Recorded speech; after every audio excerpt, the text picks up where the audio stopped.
Picture this. A sixth-grade kid gets pulled out of class at Roosevelt Middle School in Palm Beach, Florida. New principal, new rules. AD in an elective he hadn't even had the chance to fix yet. And just like that, pink slip. Sent to Kennedy. And if you know the area, you already know what Kennedy means. That kid went home that day not sure which was scarier, the new school or what was waiting for him when his father found out. Because when Dad showed up, that belt was coming. That kid was Shedeur Sanders. And years later, NFL jersey on his back, pizza boxes in his arms, no camera crew, no PR team, no script, he walked back through the doors of that exact same school. Back to the courtyard where it all started. Not to flex, not to post, to show up. That's where this story begins. And trust me, by the time we're done here, you're going to understand why that one afternoon is shaking boardrooms, blowing up brand deals, and making NFL front offices rethink everything they thought they knew about what a quarterback is actually worth. Let's get into it. Shedeur didn't announce the visit.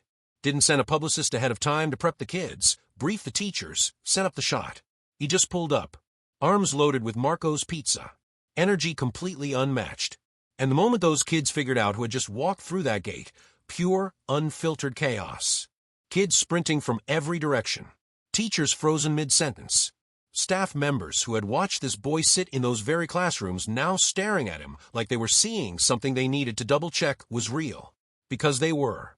And here's the thing that made it different from every other athlete school visit you've ever seen. Shedeur didn't float around doing stage handshakes and manufactured smiles for 30 minutes before disappearing into an SUV. He moved through that crowd like a man who genuinely wanted to be there. Eye contact, real conversations, making every single person feel like the most important person in the room, because to him, in that moment they were. That is not a brand message. That is not a marketing strategy. That's just who Shedeur Sanders is. And people can feel the difference from a mile away. When he got in front of the students and told them to listen to their parents, respect their teachers, and get their grades right, the kids did what kids have been doing to that speech since the beginning of time. Nothing. Silence. The kind of quiet that has an attitude attached to it. And Shedeur clocked it immediately. Called it out on the spot. No claps for good grades. He said it with a laugh, but he meant every word. That moment alone started the clip moving. But what happened next is what sent it into an entirely different orbit. He told them the truth. Not a polished version. Not the inspirational summary you'd read on a motivational poster. The real thing. He told those kids he got expelled from that school. 6th grade. New principal, new rules, a grade he hadn't fixed yet, and a pink slip that changed the trajectory of everything. And when he got to the part about his father showing up to that principal's office, you could feel the whole room shift. Because every single kid sitting in that courtyard understood that fear in their body. That specific dread. The part where whatever the school decided wasn't a real consequence. What was waiting at home, that was the real consequence. He didn't dress it up. He sat down in the story with them. And then he landed it. You come from good stock. You gotta make the mistakes early and get right. Think about how much those words weigh coming from a man standing inside the same building he once got kicked out of, with pizza boxes stacked behind him and an NFL number on his chest. This was not a motivational speaker who read about adversity in a self-help book.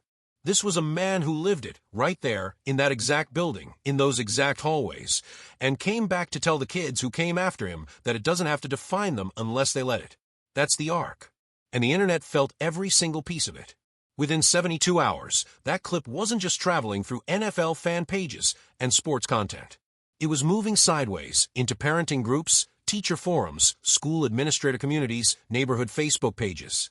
People who couldn't name a single Cleveland Browns player were sharing it with tears running down their face. Because the message cut straight through every demographic, every age group, every corner of the internet that has absolutely nothing to do with football. Moms shared it. Principals shared it. Youth coaches shared it. Community leaders shared it. That kind of reach cannot be manufactured. No marketing budget on earth can replicate it. And the brands paying attention to this space, the serious ones, the ones writing real checks, they know exactly what they're looking at when they see organic distribution like that. The first wave of calls came from education technology companies. The ones building learning tools for the exact age group Shedeur was talking to at Roosevelt. A viral NFL quarterback returning to his middle school to champion academic achievement? That's not just content for those companies. That's a mission-aligned partnership that lands in your lap fully formed. Then came the second wave. Household consumer brands. The ones who have spent years and enormous budgets trying to authentically connect with community, and largely coming up empty, because authenticity at that level simply cannot be bought, scripted, or engineered. Shedeur accessed it by showing up with pizza, telling the truth about getting expelled, and refusing to sugarcoat the message even when the kids sat there in silence. The offers that followed reflected what the market already understands. Real is the scarcest resource in athlete marketing right now, and Shedeur has it in abundance. Here's the detail most people are going to sleep on. On that same day as the school visit, footage surfaced of Shedeur moving through an airport terminal. Fans stopping him, staff pulling him aside, having an entire conversation about vanilla cold brew and why he was cutting bread out because training camp was around the corner. And through all of it, he was the exact same person he was in that school courtyard. Present, genuine, himself. That consistency across contexts is what serious brands are actually writing checks for. Not one viral moment. Not one clip. The documented cross-context evidence that the person you see on camera is the actual person. That the guy at the airport is the same guy on the field, is the same guy telling sixth graders their grades come first. That is rarer than talent. Rarer than stats. And in the world of brand partnerships, it is rarer than any follower count or merchandise number you could put on a spreadsheet. Now, let's talk about the business side of this, because this is where things get genuinely wild. Shedeur Sanders is currently on his Cleveland Browns rookie deal. $1.116 million a year. Solid money by any standard most people live by. But his personal brand is independently valued right now at $6.5 million. His brand is worth more than 5 of his salaries stacked on top of each other, and he hasn't even entered his prime yet. Let that sit with you for a second. The contract is the floor. The brand is the ceiling. And that ceiling keeps moving every time he walks into a room, visits a school, or shows up somewhere being exactly himself. But here's what people forget when they get locked into the football conversation. By the time Shedeur Sanders stepped into his first NFL training camp, he had already built something no college athlete had ever built before. First HBCU athlete to sign with Gatorade. First college player to partner with Beats by Dre. Mercedes-Benz first ever nil athlete.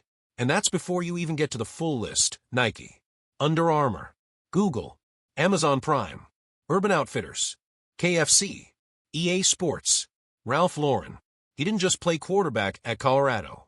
He ran an entire brand operation while simultaneously going to work on the field. That combination, elite athlete and elite brand architect, is something scouts don't have a column for on their draft boards. But owners? They've got a calculator for it. And the numbers coming out of that calculator are staggering. Post-combine 2026. The draft board is getting reshuffled. Normally at this point in the cycle, every conversation is about arm strength 40 times and pocket presence. That's the old guard playbook. But something different happened this time around. While the scouts were running their stopwatches, the owners were running their projections. And then one owner, serious money, serious business instincts, went completely off script. He didn't bring up completion percentage. Didn't mention scheme fit. He sat down, looked around the room, and asked one question. Do you understand what this young man is actually worth to a franchise? Then he put the number on the table. $500 million. The room went quiet. And he didn't pull that number from thin air. He walked in with data. Post-combine projections built on jersey pre-sale inquiries, sponsor interest surveys, stadium attendance modeling, and merchandise licensing forecasts. Every single category pointed to the same conclusion. The franchise that drafts Shedeur Sanders isn't just getting a quarterback. They're getting a cultural event. They're getting a brand partnership magnet. They're getting the kind of name recognition that organizations spend entire decades trying to manufacture and almost never do. Don't believe it? Look at what happened at Colorado. Merchandise sales didn't just increase, they went vertical. TV ratings for his games outperformed network expectations by margins that had broadcast executives genuinely confused. Social media engagement around Colorado football during his era made programs with a century of history look like regional operations. That wasn't the stadium. That wasn't the sideline. That was Shedeur Sanders stepping onto a field and making people who had never watched a single college football game suddenly care deeply about one. The ability to pull in people who had no reason to be watching. That is the rarest thing a sports figure can possess. You cannot coach it. You cannot manufacture it. You either have it or you don't. Shedeur has it. And now the league has a dollar figure attached to it. Beyond the throwing sessions, which, for the record, had coaches leaning over to each other with that look, the one where they're trying to stay professional but their eyes are doing something completely different. It was the interview room, where Shedeur truly separated himself. Multiple teams reported that his one-on-one sessions were unlike anything they had experienced with a prospect in years. He came in prepared. He came in confident. And there is a real meaningful difference between confident and arrogant, even if people love to confuse the two. He knew those teams' defensive schemes better than some of their own backup quarterbacks. He wasn't there for an audition. He was there for a grown football conversation. And he delivered one. That kind of preparation, that kind of presence, is what makes an owner stop running calculations on draft position and start running calculations on $500 million in brand value. This owner then did something else. He looked directly at the franchises already signaling they might pass, the ones leaking anonymous quotes to reporters about character concerns and system fit, and he called it out. Not by name. He didn't need to. Everyone in that room knew exactly who he meant. He said any franchise choosing to walk past a $500 million marketing asset because of personal bias or old-school ego is committing a franchise-level financial error their ownership groups will be answering for in 5 years. 5 years. That's how certain he was. That's how clearly he could see what was coming. And look, Shedeur Sanders has been doubted at every single level. High school, college, the draft process, the combine circuit. At every stop, somebody found a reason to tap the brakes. And at every stop, Shedeur found a way to make that person look foolish. This is just the next chapter of that exact same story. Except now the stakes have 9 figures attached. Here's the question I want you to actually think about before you close this out. Does everything happening around Shedeur Sanders right now, the brand deals, the $500 million valuation, the viral school visit, the organic reach that touches people who've never watched a football game, does all of that prove that his value is now completely independent of what happens on Sunday afternoons? That the brands aren't buying the quarterback, they're buying the person? Or does the long-term staying power of everything being built here ultimately come back to wins, losses, and what the scoreboard says when games actually count? And then there's the one that sticks with me the most. That kid in the courtyard, the one who walked up to Shedeur and told him he plays football and gets good grades. When that kid grows up and tells people he once met Shedeur Sanders at his middle school during a surprise pizza visit, what does that moment mean for the kind of legacy being built here? Because that legacy isn't just being written on a football field. It's being written in school courtyards, in pizza boxes, in expelled stories told with honesty and love to kids who needed to hear them from someone who actually lived it. The same boy who got sent home from Roosevelt Middle School in the 6th grade came back wearing an NFL jersey with Marco's Pizza and told the truth. That really is the whole story. And what story it is? Drop your take in the comments. I genuinely want to know where you land on this one. And if you want to be in the room every time a story like this breaks before it hits the mainstream, before it gets spun, before it gets buried, hit that like button and subscribe to Brown's Breakout. We don't miss. We don't fold. And we always ride with the truth. Let's go.